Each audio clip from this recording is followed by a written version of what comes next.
A really huge portion of these study tips you'll get from professors and other people who want you to be better in school, and maybe that you'll find here on YouTube, are really basic. They'll tell you to sit up front in class, scan your textbooks instead of reading every single chapter, bring your cat to class to reduce stress, and so you get to meet the nice folks at Animal Control. And these tips, while they're good, they're really, really useful, they are basic. And maybe you're like me. You're a classical, detail-driven nerd. Like when I play fighting games, I want to learn all the frame data and every single moveset and all the matchups instead of just playing the game and having fun, quote unquote. So applying to study, I'm the same way, and I want to find really advanced tips, ways to sort of hack my learning, things that usually don't come up when you get your basic study tips. So to that end, maybe you're like me and want to get some advanced study tips, and I am happy to oblige. And in this video, I'm going to give you 8 of those advanced study tips. So let's get started. So the first tip is to use the Corson technique when asking professors for help. Now, Dale Corson was the 8th president of Cornell University. Yes, the same Cornell University that spawned the famous Cornell note-taking system. And he was also a chemistry professor, and he said that students in chemistry and other science and math programs often have to really work to crack problems one sentence at a time as they go through their textbooks or problem sets. But sometimes eventually you get to a point where you just can't crack the problem on your own and you need to ask for help, right? So you go to your professor, and what Dale Corson wants you to think about before you actually talk to your professor is pause and ask yourself, what is it that I don't understand? Like, truly, what is it that I don't understand?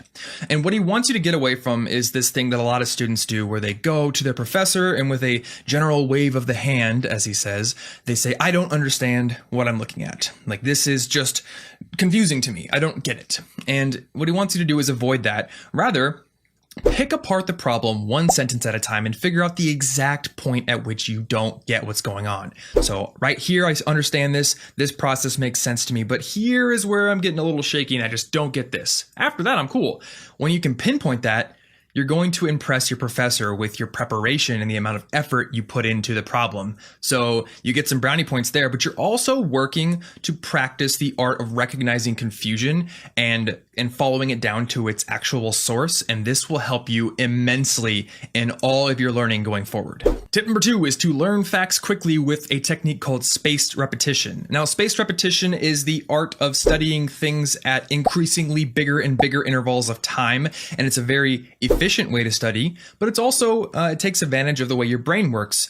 And basically, spaced repetition is a system where you'll study something, and if you know that individual fact very well, you will not see it for quite a while. But the facts that you don't know well, you're going to see them more and more frequently. And the way that this works on a brain level is that you are trying to recall information. You're forcing your brain to pull it out at the closest time possible to when you are about to forget it. So your brain actually has to work as hard as it possibly can to recall this information, and it encodes it better. So it's more efficient and you can actually learn a lot faster. Now, the best way to take advantage of this is to use an SRS or spaced repetition software to do your studying for you instead of using index cards or something. Now, when I was studying Japanese, and I will be doing this again soon, I used one called WaniKani that was very, very efficient and helped me learn hundreds of kanji and Japanese vocab words. But there is actually a free and generalized one called Anki, and you can find it at ankisrs.net, where you can actually create your own card sets for any type of data that you think you would want to study with SRS. Or you can actually find shared card decks from people who have already made things. So definitely check that out. I think the preparation aspect of making your own card decks is very useful, but simply going through and studying them using spaced repetition is usually going to be more efficient than using just typical linear flashcard study methods on paper. All right, tip number 3, and we're getting a little bit more advanced here. So this one is to try out the method of Loki for memorization. Now, the method of Loki goes back to the Greek and Roman times, and it is a memorization technique that has been used by memory champs for a long time. And it essentially takes advantage of your brain's ability to remember spatial information very well. It's all about visualization. And the classic way to do it is to associate certain sets of the set of data you're trying to memorize, certain groups of that with different rooms of a house. So let me give you an example. This is the kanji for king in Japanese. And the pronunciation, the way that you say king in Japanese is O. And O is kind of a It's really simple pronunciation. It doesn't really lend itself too well to mnemonics, which is a shame because mnemonics is a great way to learn kanji. Now, what if I wanted to adapt the method of Loki to learning this kanji along with lots of others? What does a king sit on? A throne, or as we could say, the toilet. And I am not averse to using 5-year-old humor here. And what do you say when you smell the toilet? Oh, yeah.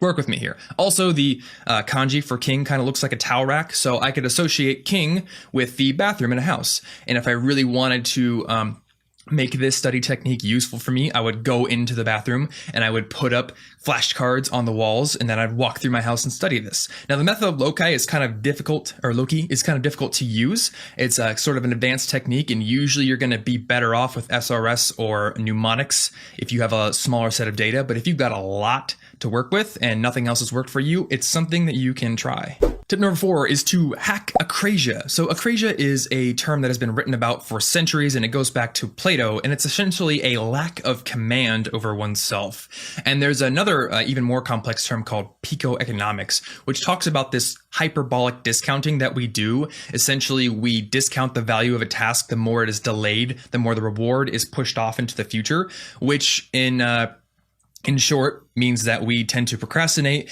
and do sort of fun things that don't really align with our values in the short term, and we avoid doing things that really do line up with our values because the reward is delayed. So the way you can hack acrasia, or sort of avoid becoming a victim to it, is twofold. One, use a commitment device. Bind yourself to getting your task done on time. And the way I do this is by using an app called Beeminder, which I've talked about before. I absolutely love Beeminder, and I've been using it to ensure that I publish 3 things a week for quite a while now. And if you look at my graph here, which I'll throw up, you can see that I have actually been publishing much more frequently than I was before. And it's largely because I use a commitment device to bind myself to do this. Now, another way that you can sort of hack acrasia, the second part of the fold, is to add a shorter term reward to completing a task. In the classic way, you've probably seen this image before, is to put gummy bears on your textbook, and as you read paragraphs, you allow yourself to eat them. But you can do all sorts of other things. Let yourself watch an episode of Game of Thrones once you finish an assignment, or maybe use a tool like Habit RPG and give yourself some experience and gold when you finish the study problem set or something. Just find a way to make sure that the only reward isn't that far off delayed one that causes acrasia. All right, tip number 5 is to improve the Pomodoro technique. And you may have heard of the Pomodoro technique. Everyone talks about it, but in case you haven't, it's simply a technique where you set a timer for about 25 minutes, classically, and then you work only on one task during that 25-minute session. And I think a lot of people do this, and it's very useful, but there are some areas for improvement that I don't think a lot of people take advantage of. So let me just rapid fire give them to you. So number 1, and I talked about how much I'm a fan of the Beeminder app. The Beeminder blog is also a good resource for productivity techniques and experiments. And one of the things that they talk about is this thing they do called talks. Well, a talk is essentially a Pomodoro session, except where they use about 45 minutes and then take 15-minute breaks instead of the classic 25-minute, 5-minute break structure.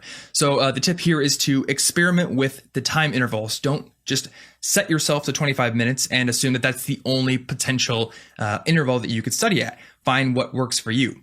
And the other one is to put a piece of paper next to you during your Pomodoro session, and whenever anything comes up that distracts you, maybe a phone call or the urge to check Facebook or something, write it down. Now, this lets you do 2 things. 1, you can remember what the distraction was, and if it happened to be something urgent, you can take care of it during your break time. But 2, as you continue to do lots of Pomodoro sessions over months and months, you start to see what are the common problem points, what comes up a lot that distracts you, and then you can take steps to prevent these things. So maybe if it's your phone, you forget to put it in do not disturb mode. Well, you can do that now. If it's a certain website that you really want to visit because it's just so distracting and draws you in, then you can use an extension like Stay Focused on Chrome to block it during your study sessions. Very useful stuff. Tip number 6 is when learning new concepts, use both focused and diffused thinking. Now, this is a concept that I learned about in a book called Thinking in Numbers. And look at this guy, Magnus Carlsen. He is currently the #1 chess player in the world, but back in 2004, when he was just 13 years old, he played Garry Kasparov, who was considered the best chess player in the world a couple of decades ago, and who is often considered to be the best chess player of all time. He played Gary to a draw. And look at what he does from these screenshots here. During the match, he actually gets up and walks around, looks at other tables. And what he's doing, what the author of this book has pointed out, is he's using diffuse thinking. So focused thinking really takes advantage of your prefrontal cortex to focus on one specific set of data, one specific problem, and it really concentrates on that one thing. But it sort of doesn't let the rest of your brain become activated, and a lot of ideas come from different nodes of your brain connecting different completely unrelated ideas in new different ways, and that's the diffuse mode of thinking. So when you're learning something new, you want to use diffuse thinking so you can sort of grok it. You can sort of tie it to other nodes in your brain and understand it. If you only try to focus on the problem and do nothing else, you're going to have a lot harder time solving the problem. Now, focused thinking is very, very good for problems you already understand, for processes that you've gone through before.